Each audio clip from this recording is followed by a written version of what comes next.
ഇങ്ങനെയൊക്കെ കോമാളി വേഷം കെട്ടി നടക്കുന്ന നടന്മാരെയൊക്കെ പിടിച്ച് ഒരു ദിവസം കൊണ്ടേ വെച്ചിട്ട് അയ്യോ ഞങ്ങൾക്ക് വോട്ട് കിട്ടുന്നില്ല, ഞങ്ങളുടെ വോട്ട് LDF ഭിന്നിപ്പിക്കാൻ പോകണമെന്ന് പറഞ്ഞ് നടന്നിട്ട് വല്ല കാര്യമുണ്ട്? നമസ്കാരം. മൂളിക്കുത്തിയാൽ മുന്നാഴി കൂടുമെന്ന് ഒരു പറച്ചിലുണ്ട്. പണ്ട് ഉരപ്പുരയിൽ നെല്ല് കുത്തുന്നതിൻ്റെ ഇടയിൽ മേൽനോട്ടത്തിന് വരുന്ന തറവാട്ടമ്മമാർ പെണ്ണുങ്ങളോടായി പറയും, ഒന്ന് മൂളിക്കുത്തടി. തെരഞ്ഞെടുപ്പ് കാലമാകുമ്പോൾ ഇതുപോലെ മൂളിക്കുത്താൻ ഇറങ്ങുന്ന ചില നേതാക്കന്മാരുണ്ട്. അത്തരം വിടുവായൻ വിപ്ലവകാരികൾ എവിടെയൊക്കെ മൂളിക്കുത്തിയോ അവിടെയെല്ലാം മുന്നാഴി കുറഞ്ഞ ചരിത്രമേ ഉണ്ടായിട്ടുള്ളൂ. പണ്ടൊരു തെരഞ്ഞെടുപ്പ് കാലത്താണല്ലോ പിണറായി വിജയൻ്റെ പരനാറി പരാമർശമുണ്ടായത്. അതോടെ പ്രേമചന്ദ്രൻ്റെ ഭൂരിപക്ഷം അങ്ങ് ഇരട്ടിയായി. അതേ തെരഞ്ഞെടുപ്പിൽ വിജയരാഘവൻ രമ്യ ഹരിദാസിനെ പറ്റി ഒരു പരാമർശം നടത്തിയിരുന്നു.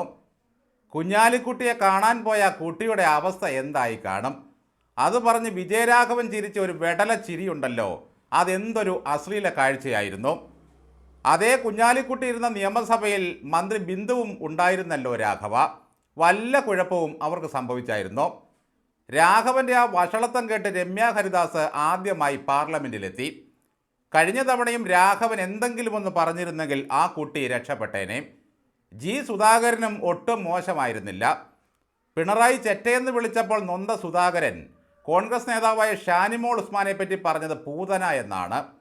അവരൊരു സ്ത്രീയാണെന്ന് പോലും അന്ന് സുധാകരൻ ഓർത്തില്ല.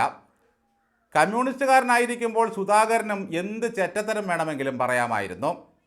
കാറിൽ തനിച്ചു പോകുന്നവരോട് നീയൊക്കെ എന്താ അമ്മായിയമ്മയുടെ വീട്ടിൽ പോകുവാണോ എന്ന് ചോദിച്ചത് ആരും മറന്നിട്ടില്ല വിജയരാഘവ. രാഘവു, കൊരണ്ടിപ്പലകയിൽ ഇരുന്ന് നിരങ്ങിയാണല്ലോ അമ്മായിയമ്മയെ കാണാൻ നിങ്ങൾ പോകുന്നത്. ഇതേ രാഘവൻ അമ്പലപ്പുഴയിൽ സുധാകരനെ തോൽപ്പിക്കാൻ ഇറങ്ങിയിരിക്കുകയാണ്. സുധാകരൻ കമ്മ്യൂണിസ്റ്റ് മാനിഫെസ്റ്റോ തലതിരിച്ചാണ് വായിച്ചതത്രേ. വല്ലാത്തൊരു വിടലുകാരനാണ് ഈ വിജയരാഘവൻ. രാഘവൻ നേരെ വെച്ച് വായിച്ചത് കൊണ്ടാണ് ഇങ്ങനെ ആയിപ്പോയതെന്നും ഇയാൾ എവിടെ പ്രസംഗിച്ചാലും 5000 വോട്ട് പാർട്ടിക്ക് നഷ്ടമാകുമെന്നുമാണ് സുധാകരൻ തിരിച്ചടിച്ചത്.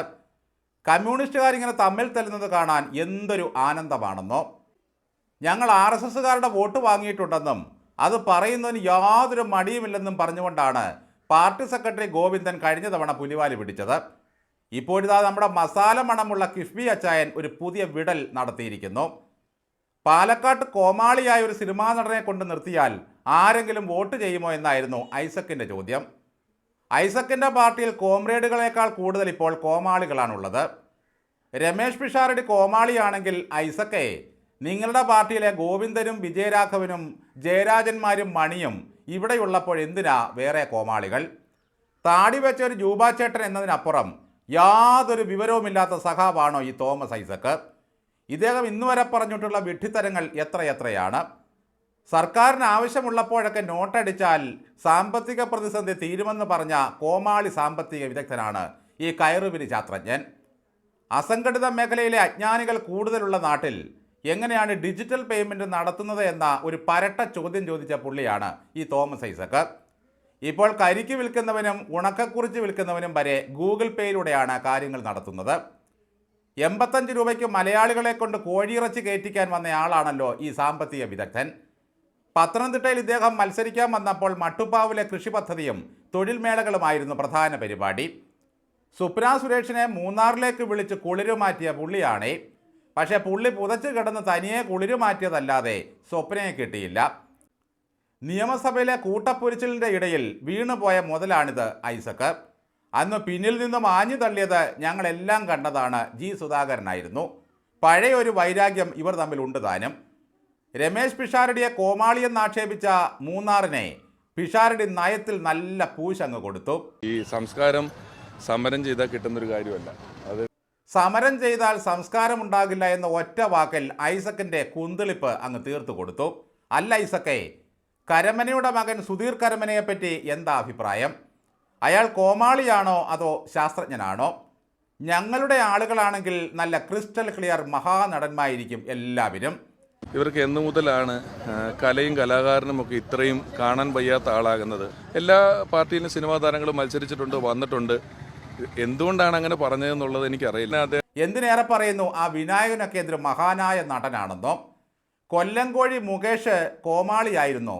ഹേ അല്ലല്ല, മഹാനടൻ ഓമാധവൻ്റെ മകനല്ലേ. പത്തനാപുരം കോഴി ഗണേശൻ നല്ല നടനാണോ വിടനാണോ? ഹേ അല്ല, പുള്ളിയല്ലയോ ഭാര്യ ഒരു ദേവത, കുടുംബം ഒരു ശ്രീകോവിൽ എന്ന സിനിമയിൽ അഭിനയിച്ചത്? എന്തൊരു ഗംഭീരമായിരുന്നു അത്. സർക്കാരിന് ഏറ്റവും കൂടുതൽ നികുതി നൽകുന്ന ഒരു തൊഴിൽ മേഖലയിൽ പ്രവർത്തിക്കുന്നയാൾ കോൺഗ്രസ്സുകാരനായതുകൊണ്ട് മാത്രം കോമാളിയാകുന്ന അത്ഭുതം കമ്മ്യൂണിസ്റ്റ് പാർട്ടിയിലേ ഉള്ളൂ. നടൻ പ്രേംകുമാർ കഴിഞ്ഞ 1-2 മാസമായി മൂന്നാർ തോമയ്ക്ക് കോമാളിയായിരിക്കും. വയനാട് ജില്ലാ സെക്രട്ടറിയെ മാറ്റി നിർത്തിയ അന്ന് മുതൽ 3-4 ദിവസം മമ്മൂട്ടിയും ഇവർക്ക് കോമാളിയായിരുന്നു. ഭയങ്കര തലക്കനക്കാരനായിരുന്നു. ഒടുവിൽ പിണറായി ഇറങ്ങി മാപ്പി ചോദിച്ചപ്പോഴാണ് കമ്മികൾ മമ്മൂട്ടിയെ തിരിച്ചെടുത്തതും വലിയേട്ടൻ കാണാൻ തീരുമാനിച്ചതും. കൈരളിയുടെ ചെയർമാനായ മമ്മൂട്ടി സദാ കൂടെ കൊണ്ടു നടക്കാൻ ആഗ്രഹിക്കുന്ന ഒരൊറ്റയാളേ ഉള്ളൂ, അത് പിഷാരടിയാണ്. അല്ലാതെ നിങ്ങളുടെ ബ്രിട്ടാസിനെയും മുകേഷിനെയും റഹീമിനെയും അയാൾ അടുപ്പിക്കില്ല. അങ്ങനെ വാക്ശുദ്ധിയും നർമ്മബോധവും ഭാഷാപരിജ്ഞാനവും വേദികളെ കയ്യിലെടുക്കാനുള്ള കഴിവും സർഗാത്മകത്വവുമുള്ള ഒരു നടൻ, അയാൾ കോൺഗ്രസ്സുകാരനായി പാലക്കാട്ട് സ്ഥാനാർത്ഥിയായി എന്നതിൻ്റെ പേരിൽ അയാളെ കോമാളി എന്ന് വിളിക്കാൻ തണുപ്പ് കാലത്ത് ഞരമ്പ് പിടയ്ക്കുന്ന രോഗമുള്ള ഐസക്കിന് മാത്രമേ കഴിയൂ. നിങ്ങളോടൊപ്പം നിൽക്കാത്തവരെല്ലാം കോമാളികൾ, വർഗവഞ്ചകർ, കുലംകുത്തികൾ, വിവരദോഷികൾ, പരനാറികൾ, ചെറ്റകൾ. പിഷാരടി കോമാളിത്തരം കാണിച്ചത് ജനങ്ങളെ ചിന്തിപ്പിച്ച് ചിരിപ്പിച്ചും കാശുണ്ടാക്കാനാണ്. ഗോവിന്ദനും വിജയരാഘവനും മനുഷ്യരെ ചിരിപ്പിച്ച് പാർട്ടിയെ മുട്ടിപ്പിച്ച് ജനത്തെ തോൽപ്പിക്കുകയാണ്. കോമാളികൾ സർക്കസ് തമ്പിലും ഇപ്പോൾ AKG സെൻറ്ററിലുമാണ് കൂടുതലായുള്ളത്. 10,000-കണക്കിന് കാണികളെ ഒരേ സമയം ചിരിപ്പിക്കാനും ചിന്തിപ്പിക്കാനും മാത്രമല്ല സകല നടന്മാരുടെയും സ്നേഹഭാജനമാകാനും കഴിഞ്ഞയാളാണ് പിഷാരടി. വോട്ട് ചെയ്ത് ജയിപ്പിക്കണോ എന്നത് പാലക്കാട്ടുകാർ തീരുമാനിച്ചു കൊള്ളട്ടെ. ജനങ്ങളുടെ മനസ്സറിഞ്ഞ് അവരെ ചിരിപ്പിക്കാനുള്ള കഴിവ് പിഷാരടിക്കുണ്ട്. ജനങ്ങളുടെ മനസ്സറിയാനും സമൂഹത്തിൻ്റെ പൾസറിയാനുമുള്ള കഴകത്തിപ്പോൾ കമ്മ്യൂണിസ്റ്റുകാർക്ക് ഇല്ലാതെ പോയി. പാലക്കാട്ട് പിരായിരി അപ്പുക്കുട്ടനേക്കാൾ നല്ലൊരു കോമാളിയെ കിട്ടാതെ പോയി നിങ്ങൾക്ക്.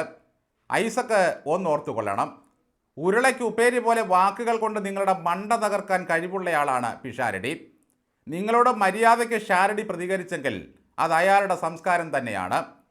ഒരു 10,000-3000 വേദികളിലൂടെ മലയാളികളെ അയാൾ തൻ്റെ കഴിവ് കാണിച്ചു തന്നിട്ടുണ്ട്. വെറുതെ ചൊറിഞ്ഞതേ ഓർമ്മയുള്ളൂ മൂന്നാറിന്. പിഷാരടി നൽകിയ ഈ മറുപടി ഉണ്ടല്ലോ, നിങ്ങളുടെ തലയിൽ ചമ്മട്ടിക്കേറ്റ അടിയാണ് സഖാവേ അത്.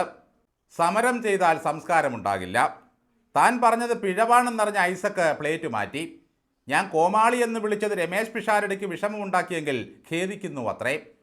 പാലക്കാട്ട് നിൽക്കുന്നയാൾ പശ്ചിമേഷ്യയിലെ യുദ്ധത്തെപ്പറ്റി ചോദിച്ചാൽ ഞാൻ എന്തിനാ അതിനെപ്പറ്റി പ്രതികരിക്കുന്നത് എന്നല്ലാതെ ഞാൻ കയറി ഇടപെടാമെന്നങ്ങ് പറയണോ? ഇറാനിൽ അമേരിക്കയും ഇസ്രായേലും ചെയ്യുന്ന യുദ്ധത്തിൻ്റെ സങ്കടം കൊണ്ടാണത്രേ ഞാൻ പിഷാരടിയെ കോമാളി എന്ന് വിളിച്ചത്. അല്ല ഇസാക്കെ, പിണറായി ട്രംപിനെ തെമ്മാടി എന്ന് വിളിച്ചതോടെ ആ യുദ്ധത്തിൽ നിന്നും അമേരിക്ക പിന്മാറേണ്ടതല്ലേ? ഏതായാലും അത് നടന്നില്ലല്ലോ. അപ്പോൾ പിന്നെ പിണറായിയേക്കാൾ കേമനാണോ പിഷാരടി?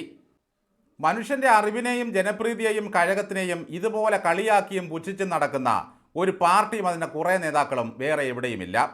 അവർക്ക് മെട്രോമാൻ E. ശ്രീധരനെ വരെ പുച്ഛമാണ്. പണ്ട് അബ്ദുൽ കലാം രാഷ്ട്രപതി സ്ഥാനാർത്ഥിയായപ്പോൾ VS ചോദിച്ചത് മേലോട്ട് വാണം വിടുന്നയാളെയാണോ പ്രസിഡന്റ് ആക്കുന്നത് എന്നായിരുന്നു. നോക്കണേ, കലാമിനെ പോലെ ജനകീയനായ വിശുദ്ധനായ ഒരു മനുഷ്യനെയാണ് പരിഹസിക്കുന്നത്. സുരേഷ് ഗോപി മത്സരിക്കാനിറങ്ങിയ കാലം മുതൽ അങ്ങനെ പറയാത്ത ആക്ഷേപങ്ങളില്ല. എന്ന് വെച്ചാൽ നിങ്ങളുടെ MP ആയിരുന്ന ഇന്നസെൻ്റ് ശാസ്ത്രജ്ഞനായിരുന്നല്ലോ, അതോ ഡോക്ടറായിരുന്നോ? ഇന്നസെൻറ്റിനെ ആരെങ്കിലും കോമാളി എന്ന് വിളിച്ചോ? സുധീർ കരമന മത്സരിക്കാനിറങ്ങി, അയാളെ ആരെങ്കിലും കോമാളി എന്ന് വിളിക്കുമോ? നടൻ മുരളിയെ നിങ്ങൾ ആലപ്പുഴയിൽ മത്സരിപ്പിച്ചു, അന്ന് ആരെങ്കിലും ആ മനുഷ്യനെ കോമാളി എന്ന് വിളിച്ചോ? ഇല്ല. മറുവശത്തുള്ളവർക്ക് വകതിരിവുണ്ട്, നിങ്ങൾക്കതില്ല. വെറുതെയല്ല പിഷാരടി പറഞ്ഞത് സമരം ചെയ്താൽ സംസ്കാരമുണ്ടാകില്ലെന്ന്. എന്തായാലും കയറുപിരി ശാസ്ത്രജ്ഞനെ എല്ലായിടത്തു നിന്നും വയറ് നിറച്ച് കിട്ടിയിട്ടുണ്ട്. നിറഞ്ഞല്ലോ, സമാധാനമായല്ലോ. ഇനി അല്പം പോയി വിശ്രമിച്ചാട്ടെ. പിണറായി വീണ്ടും വന്ന് കയറിയിട്ട് വേണം എനിക്ക് വിജ്ഞാന കേരളത്തിൻ്റെ ഡയറക്ടറാകാൻ കോഴിയുടെ വില കുറച്ച് കൊടുക്കാൻ.